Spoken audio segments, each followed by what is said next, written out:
Hi friends, எல்லாரும் எப்படி இருக்கீங்க? நல்லா இருப்பீங்க. பேசும் கிரகங்களிலிருந்து உங்கள் நித்யா ராஜேந்திரன்.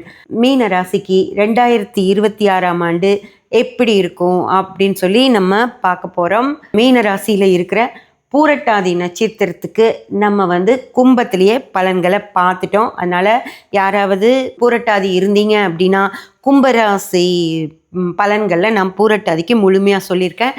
அதில் போய் பார்த்துக்கங்க. இப்போது நம்ம மீனத்தில் இருக்கிற உத்திரட்டாதி நட்சத்திரத்துக்கு தான் பலன்கள் பார்க்க போகிறோம். 2026 உத்திரட்டாதிக்கு எப்படி இருக்கும் அப்படின்னு சொல்லி பார்க்க போகிறோம். ஃப்ரெண்ட்ஸ், உத்திரட்டாதி நட்சத்திரக்காரர்களுக்கு மிக மிக மிக சிறப்பாக இருக்கக்கூடியது 2026 தான். ஏன் அப்படின்னு சொல்லி பார்த்தீங்கன்னா, இந்த வருடம் 5வது மாதம் மே மாதத்தோட உத்திரட்டாதியில் இருந்து சனி ரேவதிக்குள்ளே போக போகிறார். அதனால் உங்களுக்கு ஒரு பெரிய பாரம் குறைஞ்ச மாதிரி இருக்கும். ஆனாலும் உங்களுக்கு சனி கொஞ்சம் நல்ல நிலையில் தான் இது வரைக்கும் இருந்துகிட்டு இருந்தார். சனி போகிறதுனால உங்களுக்கு ஒன்றும் பெரிய பிரச்சனைகள் தீர்ந்த மாதிரியெல்லாம் தெரியாது. உங்களுக்கு இப்போ எப்படி இருந்ததோ அதே மாதிரி தான் இருக்கும். ஆனால் சனி உங்களுக்கு ஒரு நிம்மதியையும் ஒரு திருப்தியும் இந்த வருடம் உங்களுக்கு தருவார். அதனால் சனியால் உங்களுக்கு எந்தவித தொல்லைகளும் இல்லை. 7 சனி அப்படின்றது ஒரு விஷயத்தில் நீங்கள் சிக்கிட்டு இருக்கீங்க, உங்கள் நட்சத்திரத்தின் மேலேயே சனி இருக்குது அப்படின்றது இருந்தது இல்லைங்களா? ஆனால் நான் உங்களுக்கு அடுத்ததான் பின்னாடி 7 சனி பற்றின ஒரு பதிவு தருவேன். அதை நீங்கள் பார்க்கும்போது உங்களுக்கு புரியும் ஃப்ரெண்ட்ஸ். 7 சனி அப்படின்றது பெருசாக நம்மளை பாதிக்காது அப்படிங்கிற விஷயங்கள் உங்களுக்கு புரியும். சீக்கிரமாக இந்த ராசி பலன் முடிஞ்சதும் உங்களுக்கு அந்த பதிவு வரும். நீங்கள் பார்த்து அதில் நிறைய விஷயங்கள் இருக்கும், அது பார்த்து நீங்கள் தெரிஞ்சுக்கோங்க. உத்திரட்டாதி நட்சத்திரக்காரர்களுக்கு ரொம்ப முக்கியமாக ஒரு விஷயத்த நான் சொல்லியே ஆகணும் ஃப்ரெண்ட்ஸ். அதாவது நீங்கள் நிம்மதியாக இருப்பீங்க. உங்களுக்கு எந்த வித பிரச்சனைகளும் இந்த சனி விலகிறதுனால சனி விலகிடுச்சு, நீங்கள் நிம்மதியாக இருப்பீங்க. எந்த வித கஷ்டம் அப்படின்ற விஷயம் இல்லை. அதாவது குடும்பத்துக்குள்ளே எந்த பிரச்சனைகளோ தொல்லைகளோ உங்களுக்கு வரவே வராது. குழந்தைங்களால் எந்த வித சங்கடம் வராது. மனைவி சண்டை போட மாட்டாங்க. அப்பா அம்மா உங்களை ஃப்ரீயாக விடுவாங்க. இதுதான் பண்ணணும் அப்படி தான் பண்ணணும்னு உங்களுக்கு நெருக்கடி பண்ண மாட்டாங்க. கூட பிறந்தவங்களால் உங்களுக்கு எந்த பிரச்சனைகள் வராது. ஆஃபீஸில் தொல்லை இருக்காது. அந்த மாதிரி யாராலையும் எந்த வித தொல்லைகளும் உங்களுக்கு இருக்கவே இருக்காது. எந்த பிரச்சனையும் இருக்காது. நீங்கள் நிம்மதியாக தான் இருப்பீங்க. ஆனால் முக்கியமான ஒரு பிரச்சனை இருக்கும். என்ன அப்படின்னு சொல்லி பாருங்க, பணம். புரிஞ்சதுங்களா? ஏன்னா இந்த காலத்தில், அந்த காலமாக இருந்தால் பணமே தேவையில்லை, நம்ம நிம்மதியாக இருந்துக்கலாம். ஒரு நல்ல காலகட்டம் இருந்துச்சுன்னா நம்ம நிம்மதியாக சந்தோஷமாக ஜாலியாக இருக்கலாம்.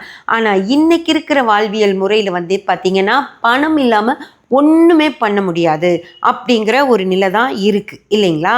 பணம் இல்லைன்னா இந்த ஃபோனுக்கு கூட நம்ம ரீசார்ஜ் பண்ண முடியாது. அந்த மாதிரி பணம்ங்கிறது அவ்வளோ முக்கியமாக இருக்கிறதுனால உங்களுக்கு பணப்பிரச்சனை அப்படின்ற ஒரு விஷயம் உங்களுக்கு எல்லா வித தொல்லைகளையும் கொடுக்குற மாதிரி அமையும். அதனால் பணம் அதனால் கொஞ்சம் கவனமாக இருங்க. பணத்தை கையில் வர்ற பணத்தையெல்லாம் மாதம் முதல்லையே செலவு பண்ணிவிட்டு அந்த ஒரு 15 நாளுக்குள்ளே பணத்தையெல்லாம் தீர்த்துட்டு கஷ்டப்படாதீங்க.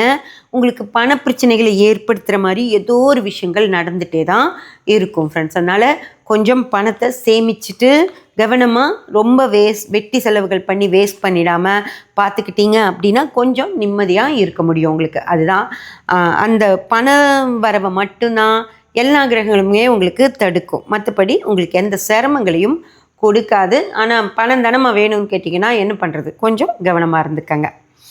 இதுதான் உத்திரட்டாதி நட்சத்திரக்காரர்களுக்கு இந்த 2026 முழுக்க நடக்க இருக்கும். அதனால் ரொம்ப ரொம்ப கவனமாக இருந்துக்கிறது நல்லது ஃப்ரெண்ட்ஸ்.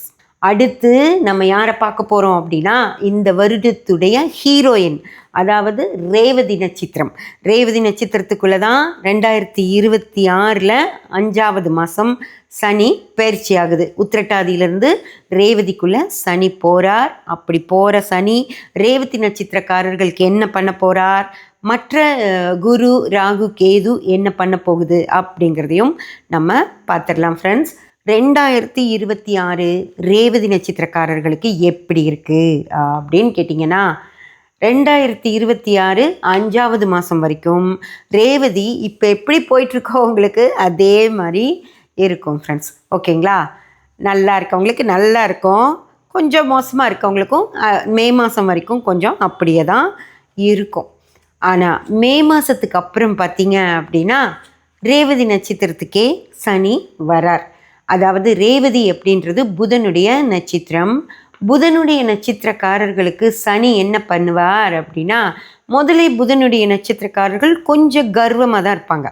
ஏன்னா அவங்க புத்திசாலிகள் அப்படின்றது தான் புதனுடைய நட்சத்திரம் இல்லையா? அதனால் அவங்களுக்கு அவங்களே ஒரு கான்ஃபிடெண்ட்டாக இருப்பாங்க. நம்ம எல்லாத்தையும் சாதிச்சிடலாம், நமக்கு எல்லாம் தெரியும் அப்படின்ற மைண்ட் செட்டு ரேவதி நட்சத்திரக்காரர்களுக்கு இருக்கும்.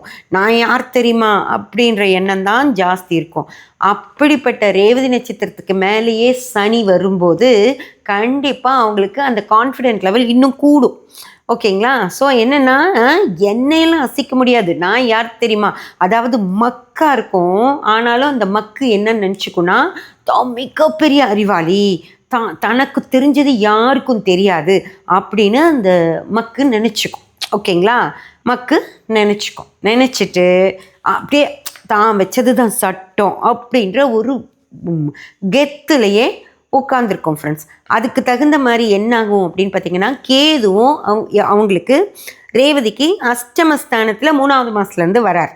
ஓகேங்களா? அப்போ கேது அதாவது முதலே கொஞ்சம் குரங்கு அது இஞ்சியும் சாப்பிட்ருச்சுன்னா என்ன ஆகும், அந்த மாதிரி ரேவதி நட்சத்திரக்காரர்கள் ஒரு பிடிவாத ஒரு பாறாங்கல் மாதிரி உட்காந்துப்பாங்க. தான் வச்சது தான் சட்டம், தான் பிடிச்ச முயலுக்கு 3 காலுன்னு ஒரு பிடிவாதமாக இருப்பாங்க. ஸோ இந்த ரேவதி நட்சத்திரத்தை ஹேண்டில் பண்ணுற இடத்துல இருக்காங்க பாருங்க, அவங்க தான் ரொம்ப சிரமப்படுவாங்க. புரிஞ்சுதுங்களா? இந்த ரேவதி நட்சத்திரக்காரர்களுக்கு கணவனாவோ மனைவியாவோ அப்பா அம்மாவாவோ ரேவதி நட்சத்திரக்காரங்களோட குழந்தைகளாகவோ இல்லை ரேவதி நட்சத்திரக்காரங்களுக்கு மாமனார் மாமியாராகவோ அந்த மாதிரி அவங்கள ஹேண்டில் பண்ணுற இடத்துல இருப்பாங்க பார்த்தீங்களா, அவங்களோட டீச்சர்களாகவோ அவங்களோட மேலதிகாரிகளாகவோ அவங்க கூட வேலை செய்கிற ஒரு ஆட்களாகவோ இருக்காங்க அப்படின்னா அவங்களுக்கு எல்லாத்துக்குமே இவங்களை ஹேண்டில் பண்ணுறது ரொம்ப ரொம்ப சிரமமாக இருக்கும். அதே போல் இன்னொரு ரேவதி நட்சத்திரம் எதிரில் இருக்குதுன்னு வச்சுக்கோங்க.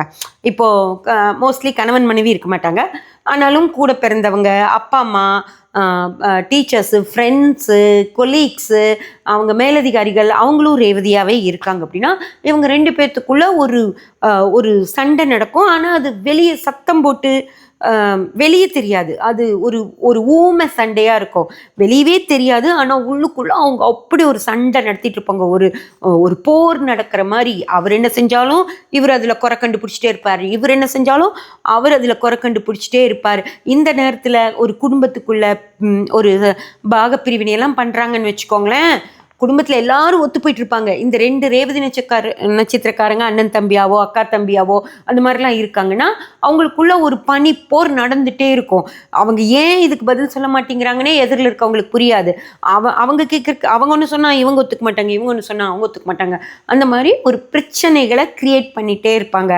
ஆனால் என்ன சொல்லுவாங்கன்னா, எனக்கு 7.5 நடக்குது, அவங்க அப்படி இருப்பாங்க. ஆனால் அவங்க வாயில் என்ன வரும்னா, எனக்கு 7.5 சனி நடக்குது, எதுவுமே நான் நினச்ச மாதிரி நடக்க மாட்டேங்குது அப்படின்னு சொல்லுவாங்க.